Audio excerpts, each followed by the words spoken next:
ધોરણ 7 सत्र 2 काव्य पहला बेटी। इस काव्य को हमने अगले वीडियो में इसके बारे में हमने चर्चा की थी कि बेटी जो है वह पढ़ लिख कर आगे बढ़ना चाहती है, तारा बनना चाहती है, सहारा बनना चाहती है, वह गगन पे चमकना चाहती है, उजियारा करना चाहती है। इस प्रकार इस काव्य में बेटी की जो तमन्नाएं है इसके बारे में यहाँ बताया गया है। तो इसके बारे में हमने अगले वीडियो में चर्चा की थी, इसकी समझूती प्राप्त की थी। अब हम इस काव्य के प्रश्न और उसके उत्तर के बारे में चर्चा करेंगे। तो आपको पहले इस काव्य को और इसके शब्दार्थ और मुहावरे को अपनी कॉपी में, अपनी नोट में लिखना है। फिर हम यहाँ अभ्यास का जो दूसरा प्रश्न है उसके बारे में चर्चा करेंगे कि निम्नलिखित प्रश्नों के मौखिक उत्तर दीजिए। तो उसमें पहला प्रश्न है, आत्मनिर्भर बनने के लिए आप क्या करेंगे? तो आत्मनिर्भर बनने के लिए आप क्या करेंगे? तो इसका प्रश्न के उत्तर आपको काव्य के आधार पर अपनी ओर से लिखना है। इस प्रश्न का उत्तर ऐसा हो सकता है कि आत्मनिर्भर बनने के लिए मैं पढ़ लिख कर अपने पैरों पर खड़ा होऊंगा। दूसरा प्रश्न है, बेटी पढ़ लिख कर क्या करेगी? तो इसका उत्तर है, बेटी पढ़ लिख कर अपने पैरों पर खड़ी होकर दुनिया को देखना चाहती है और दुनिया को समझना चाहती है। तीसरा प्रश्न है, बेटी की तरह आप किसी का सहारा बनने के लिए क्या क्या करेंगे? तो इस प्रश्न का उत्तर आपको अपनी ओर से लिखना है कि बेटी की तरह आप किसी का सहारा बनने के लिए क्या क्या करेंगे। तो आप जो करना चाहते हैं उसका उत्तर आपको लिखना है। चौथा प्रश्न है, बड़े होकर आप क्या बनना चाहते हैं, क्यों? तो इसका उत्तर भी आपको अपनी ओर से लिखना है कि बड़े होकर तुम डॉक्टर बनना चाहती हो या इंजीनियर बनना चाहते हो या तो आईपीएस ऑफिसर बनना चाहते हो कि कलेक्टर बनना चाहते हो। जो भी आपके मन में जो इच्छा है तो वह आप इसमें इसके उत्तर में लिख सकते हैं। पांचवा प्रश्न है, आप जीवन में क्या करना चाहते हैं? तो इसका उत्तर भी आगे जो दिया गया है उसका ही अनुसंधान के रूप में है कि बड़े होकर आप क्या करना चाहते हैं। तो इस प्रकार से इन प्रश्नों के उत्तर आपको अपनी ओर से लिखना है। तीसरा प्रश्न है, बॉक्स में दिए गए शब्दों के अर्थ शब्दकोश में से ढूंढकर उन्हें शब्दकोश के क्रम में पंक्तियों में लिखिए। तो यहाँ जो पंक्तियाँ दी गई है उसको शब्दकोश के क्रम में आपको लिखना है। तो पहला है मिसाल, गर्व, अंबर, शान, कष्ट। तो इन शब्दों के अर्थ शब्दकोश में से ढूंढना है और फिर बाद में पंक्तियों में इसके क्रम के अनुसार लिखना है। तो शब्दकोश जिसको हम इंग्लिश में डिक्शनरी बोलते हैं, तो इस प्रकार से जो शब्दकोश है उसमें से आपको इसके अर्थ ढूंढने हैं। चौथा प्रश्न है, उदाहरण के अनुसार उचित क्रम में रखकर अर्थपूर्ण वाक्य बनाइए। तो यहाँ उदाहरण दिया गया है कि शब्द चाहिए का प्रसार घर घर होना में शिक्षा। तो यहाँ उसका वाक्य है, घर घर में शिक्षा का प्रसार होना चाहिए। तो यहाँ जो शब्द है वो उल्टे सुलटे दिए हैं, उसको आपके योग्य क्रम में रखकर अर्थपूर्ण वाक्य बनाना है। तो उसी प्रकार से यहाँ दिया गया है शब्द, पेड़ भारत का की है मूलतः नीम धरती।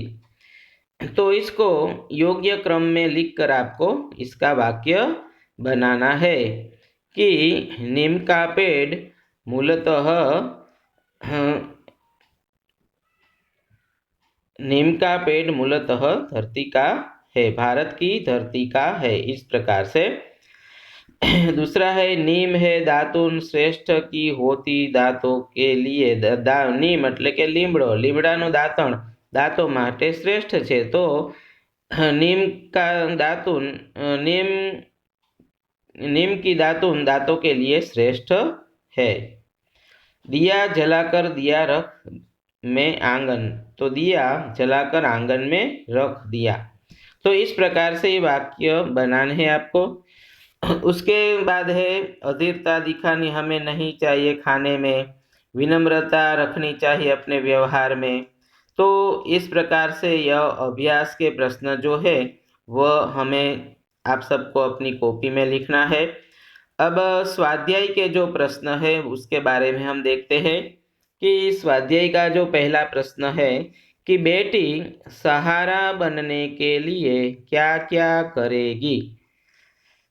तो इस प्रश्न का उत्तर काव्य के आधार पर लिखना है कि बेटी सहारा बनने के लिए पढ़ लिख कर अपने पैरों पे चलेगी और खुद आत्मनिर्भर बन के दुनिया को देखेगी, समझेगी और दूसरों का सहारा बनेगी। दूसरा प्रश्न है बेटी दुनिया को कैसे समझना चाहती है। तो इसका उत्तर है कि बेटी पढ़ लिख कर आगे बढ़ के दुनिया को समझना चाहती है। तीसरा प्रश्न है बेटी तितली बनकर क्या करना चाहती है। तो इसका उत्तर है कि बेटी तितली बनकर आसमान में उड़ना चाहती है। वह तितली बनकर खुद बंधन में न रहकर वो मुक्त हवा में वातावरण में जाना चाहती है। चौथा प्रश्न है बेटी की क्या क्या तमन्नाएं हैं। तो इसका उत्तर है कि बेटी की तमन्नाएं है कि वह जिस प्रकार गगन में चंदा चमकता है उसी पर वह धरती पर चमके, वह अपने पांव चलकर दुनिया को देखना चाहती है, वह धरती पर चमकना चाहती है और उजियारा फैलाना चाहती है, पढ़ लिख कर आगे बढ़ना चाहती है, अपने पैरों पर खड़े होकर वह दूसरों का सहारा बनना चाहती है। इस प्रकार बेटी की कई तमन्नाएं है। दूसरा प्रश्न है निम्नलिखित वाक्य काव्य पंक्तियों का भावार्थ लिखिए। तो गगन पे चमके चंदा में धरती पे चमकूंगी, धरती पर चमकूंगी मैं उजियारा करूंगी। तो इसका अर्थ यह है कि बेटी कहती है कि जिस प्रकार गगन पे चंदा चमकता है मैं उसी प्रकार धरती पर चमकूंगी और धरती पर चमक कर मैं उजियारा यानी कि प्रकाश फैलाऊंगी। दूसरी पंक्ति है पढ़ूंगी लिखूंगी मैं मेहनत करूंगी, अपने पांव चलकर मैं दुनिया को देखूंगी, दुनिया को देखूंगी मैं दुनिया को समझूंगी। तो बेटी यहाँ करती है कि पढ़ लिख कर मैं मेहनत करके अपने पांव चलकर दुनिया को देखना चाहती हूँ और दुनिया को समझना चाहती हूँ।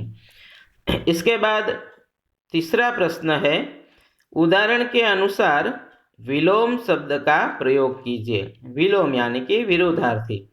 तो उदाहरण दिया गया है सफल तो असफल। तो उन दोनों शब्दों का अलग अलग वाक्य बनाया है कि वाक्य है तेन सिंह एवरेस्ट पर पहुंचने में सफल हुए। कई बार मेहनत करने पर भी आदमी असफल होता है। तो यहाँ इस प्रकार सफल और असफल के दो वाक्य दिए गए हैं। उसी प्रकार यहाँ जो शब्द दिए गए हैं आकाश, उजियारा, इधर, भलाई, पाना, तो इसके आपको विरोधार्थी शब्द लिखकर सबका दो दो वाक्य लिखने हैं। तो पहला है आकाश। तो आकाश का विरोधार्थी होता है पाताल। तो आपको आकाश का एक वाक्य बनाना है और पाताल का भी वाक्य बनाना है। दूसरा है उजियारा। तो उजियारा का विरुद्धार्थी है, विलोम शब्द है अंधेरा। तो उजियारा और अंधेरा इन दोनों का आपको वाक्य बनाना है।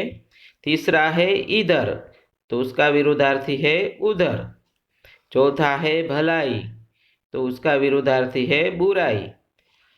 पांचवा है पाना, तो उसका विरुद्धार्थी है खोना।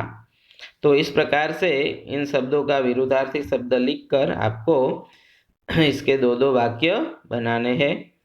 चौथा प्रश्न है, उदाहरण के अनुसार वचन परिवर्तन करके वाक्य में प्रयोग कीजिए। तो उदाहरण दिया गया है घोड़ा, तो उसका वचन परिवर्तन किया गया है घोड़े। इसमें एक वचन हो तो उसका बहुवचन करना है और बहुवचन हो तो उसका एक वचन करना है। घोड़ा जो है वह एक वचन है, इसलिए उसका बहुवचन किया घोड़े। तो उन सब का वाक्य में प्रयोग किया गया है कि घोड़ा दौड़ रहा है, घोड़े दौड़ रहे हैं। तो इस प्रकार से पहला जो शब्द है मैं, तो मैं का वचन परिवर्तन होगा हम। तो मैं किताब पढ़ रहा हूँ, तो उसका दूसरा वाक्य बनेगा हम किताब पढ़ रहे हैं। दूसरा है बच्चे, तो बच्चे बहुवचन है, तो उसका वचन परिवर्तन होगा बच्चा। तो उन दोनों का वाक्य प्रयोग करना है। तीसरा है खिलौना, तो उसका वचन परिवर्तन होगा खिलौने। और चौथा है खेत, तो खेत का खेत ही रहेगा, इसमें खेत हो ऐसा नहीं होता, खेत का खेत। तो इस प्रकार से ये जो चौथा प्रश्न है वचन परिवर्तन का, ये आपको अपनी नोट में लिखना है। तो इस प्रकार से यहाँ हमने पहला जो काव्य है बेटी, उसका अर्थ देखा, बेटी के बारे में हमने देखा, और इसमें इसके अभ्यास और स्वाध्याय इन सभी प्रश्न और उनके उत्तर देखे।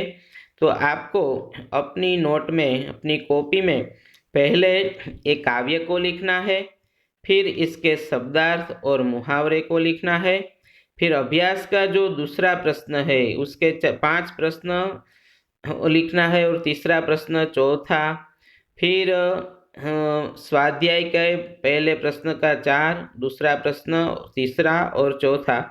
इस प्रकार आपको इन पहले काव्य का अभ्यास और स्वाध्याय के सभी जो प्रश्न है वह आपको अपनी नोट में लिखने हैं।